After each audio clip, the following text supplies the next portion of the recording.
is Unity Lewis. Some people know me as Young Precise. I've been called, Unity, aka Young Precise. In Google search, that might be how you find me. I'm from Los Angeles, California originally. I moved to the Bay Area in 2000, and lived out there about 15 years, and now I'm in Sacramento. I am an MC. That's my first element of hip hop that I build with. Tough MCing. I also look at myself as like an author when it comes to the craft. And my second element that I build with is writing, or graph art, as some people might call it. Pop educator. I teach as well.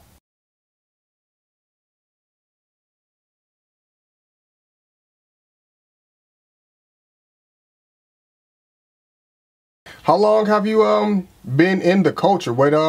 Or better yet, what got you into the culture? You know what I mean? Like, what was that spark? Yeah. Well, what got me in the hip hop culture was probably being around parents who were part of the movement that birthed hip hop, really. Like, when you really look at hip hop and break down where it comes from reggae music and island music and that type of vibe. And my dad, he's first generation Rastafarian in America, My dad, my mom too, for that matter.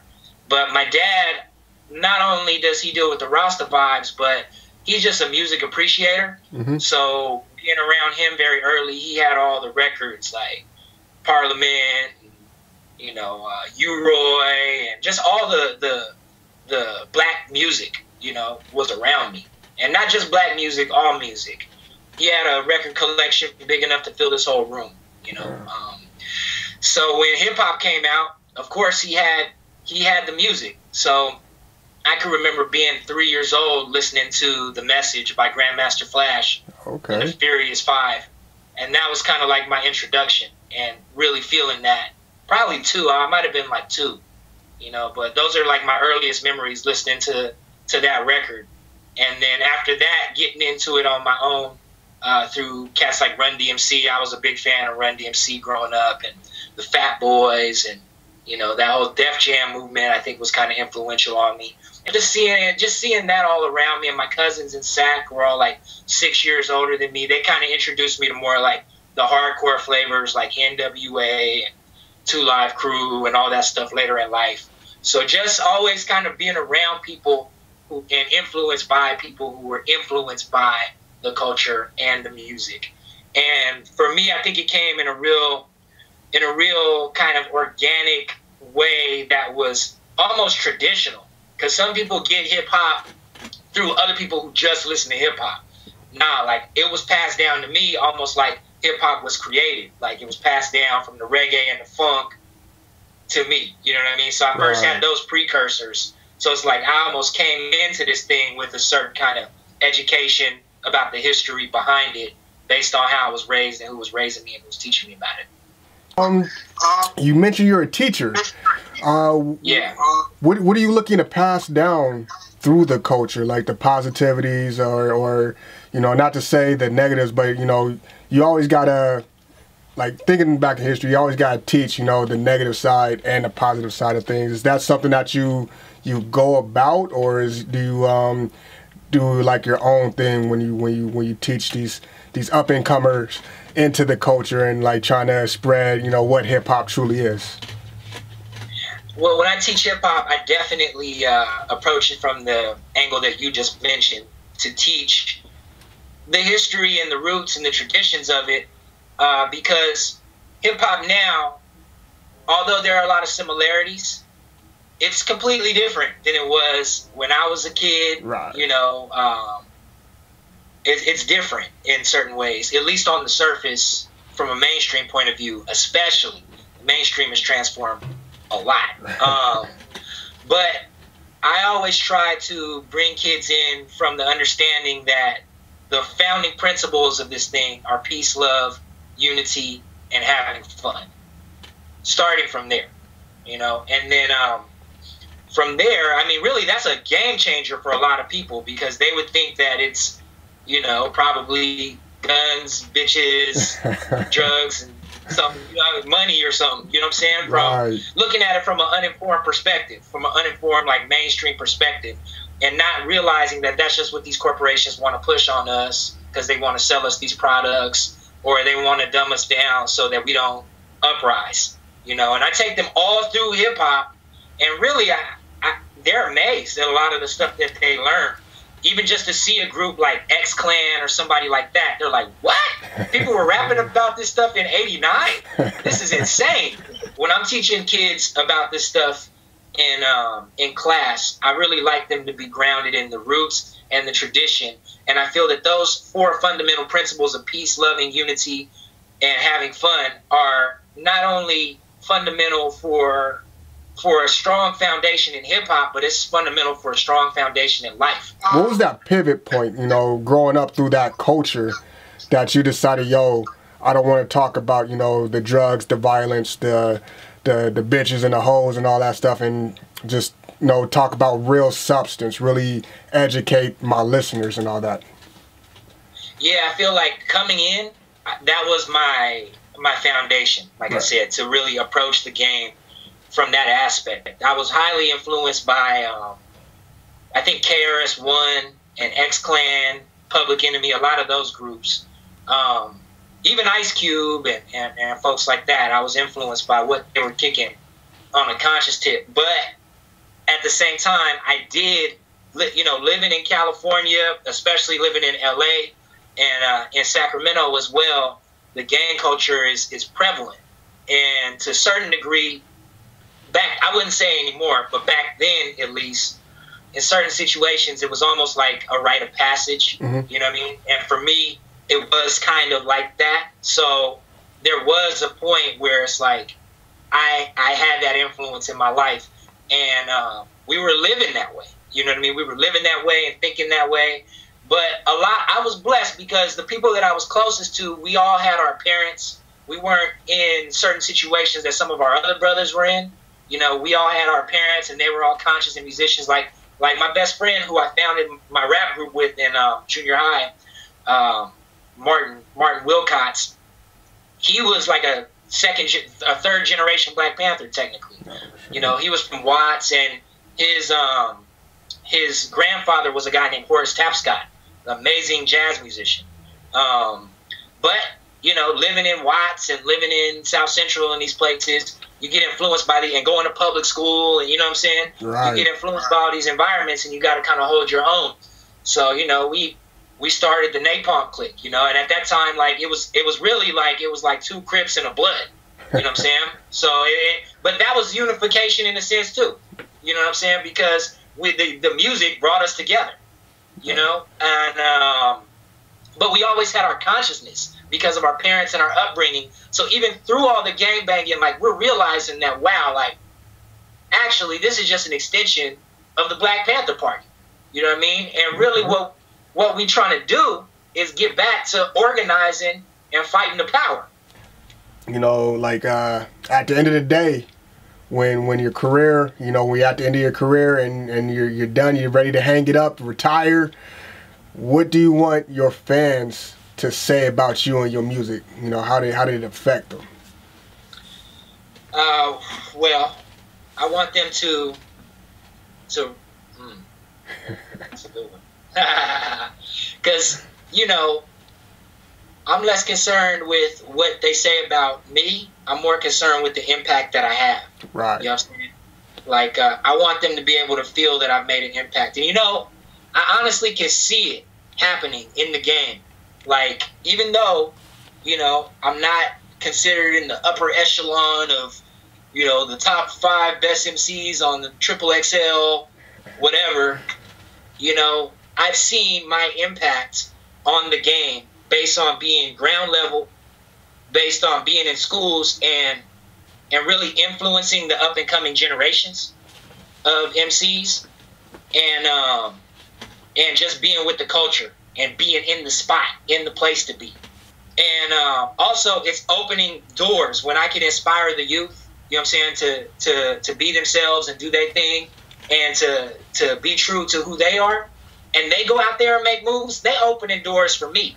You know what I'm saying? Like, when I see Kendrick Lamar and J. Cole and those cats doing what they're doing right now, you know what I'm saying, with the, you know, as far as people considering them more conscious MCs or MCs that kind of raise a state of awareness, you know, that opens doors for me to be able to step in and do what I need to do in a bigger way. You know what I mean? So basically, I want to just be seen as somebody who was able to preserve the culture and pass that down, undiluted, you know what I'm saying? Who was a true pillar of the movement and the culture, you know what I'm saying? And who was able to pass that to the youth, you know what I'm saying? So that when they took it, they could take the game to a higher place. As far as me personally, I want them to remember me as just a cat that just didn't stop rapping. You know what I'm saying? Like, I'm not going to stop rapping. By now, I don't think hip-hop is just a young man's game anymore. Oh, no. You know what I'm saying? Maybe when we was coming up, yeah, but whatever. You know, like, and Jay-Z said it on one of his albums. I think he had a song, 30's the New 20 or something like that. Yeah. Was it 30 or 40? It was one of those, yeah. Point is, hip-hop is getting old. Yeah. You know what I'm saying? And the culture's growing, and people, and our tastes are going from just hearing this little bubblegum shit, you know what I'm saying, which still works for some of us, because some of us are still young and kids or whatever, and some of that music still make me feel good. I like to party and bullshit, all that too. You know what I'm saying? But you know, the game is maturing along with the people who hold the culture. Exactly. So I'm about to be doing, just like Burning Spear, he's a reggae musician. Mm-hmm. That dude's like 70, 75. He's still rocking shows. You know, just like the Rolling Stones, still rocking shows. Just like George Clinton and them, still smashing. That's how I'm trying to be. You know what I'm saying? So it ain't going to be no career, hang up the mic, none of that shit. This is who I am. You know what I'm saying? Go until the wheels fall off. Without rapping. Just like I can't go a day without breathing or drinking water. You know what I'm saying? I like that. I think you're the first one whoever gave us that answer. He's like, I ain't never going to stop. I'm going to keep going till the wheels fall off, man. Yep. Just like Too Short said, I don't stop rapping. But what advice could you give an untapped artist? An untapped artist being somebody who's in your shoes maybe 10, 15 years ago, just coming up, trying to really establish themselves in the hip-hop culture. I would say do it for the love. Do it for the love and for the experience of just it being a part of your life. And do it because you love it. Like, a lot of people do it because they think that they're going to get something in return out of it, like money or fame or popularity or whatever it might be. But you can't go into it like that, because you will get frustrated and disappointed every time. Because, I mean, man, it's work. It takes you to put your whole life into it. These cats that you see out here making it in the game, like, dude, for every one of them, there are 100 other MCs out there who don't nobody know about, who might be 20 times rawer than the rawest person on the TV or in the magazine right now. You know what I mean? But you just ain't never heard of them because they might not have the opportunities or the resources or whatever. So when you approach hip-hop, you have to look at it as a culture, you know, not a business. And you have to ask yourself, is this my culture? Is this really who I am? Like, if I had no money in my pocket, no food in my stomach, would I still be getting down with hip-hop? You know what I'm saying? And if the answer is yes, then this is for you. If you're somebody who really believes that you love hip-hop culture, like, you know, that's what you got to be in it for the love. That's what you know, when I met RZA from Wu-Tang, I asked him that question, you know, as an aspiring hip-hop guy, you know, like... he just made my business partner like grin ear to ear right now. Man. That was one of the most powerful experiences I had meeting the RZA. You know what I'm saying? Because I knew the guy who was throwing the show. It was at the Independent, so I got to hang out with him backstage like the whole time. You know, he went on, he did a set, and then came off, and then did another set, got back on, and then we performed at his after party, and I got to sit with him for like 3 hours in freestyle while he like poured us tea and played chess with somebody. That's dope. Yeah. And it was just me, him, and my best friend, you know? And, but he told me straight up, he was like, yo, because I said, as a youngster, or as somebody coming up trying to figure out my way in the business, he said, leave the business out of it. Like, the business, that's when everything gets, like, corrupted and crazy and all of that. That's a whole nother beast. You know what I'm saying? Yeah. Definitely be good at business, though. Especially, you know what I'm saying, if you're trying to get your business on and do all that type of stuff, it pays to be good at business. Know how to do all your own copyrights, all your own publishing, all of that. Because if you're at the will of somebody else, then you can't do nothing about that. They're in control of all your stuff. Right. You know? And it really pays, especially in this digital revolution, to own all your own publishing and all your own copyrights. That way all the money's coming straight to you. You don't even really need a record label these days. Mm-hmm. So that's some other advice, you know, just on the business tip. But, yo, don't get too bogged down in that, yo. You know, just pull from your heart, pull from your spirit, make good music, have fun doing what you're doing. You know, try to pass that good energy on to other people. You can find me on Instagram, Unity, a.k.a. YP, UNITY, a.k.a. YP. That's where it's the most popping right now. My gram. Also, you can go to my Twitter, which is the same, Unity, a.k.a. YP. Definitely go to my YouTube. I need some more subscribers, man. I'm about to leave Vevo. Not leave Vevo. I might drop on Vevo occasionally, but I'm going to go try to base it more YouTube, I think, for this next run. And my YouTube is Unity Lewis, I believe. It's either Unity Lewis or Unity, a.k.a. YP.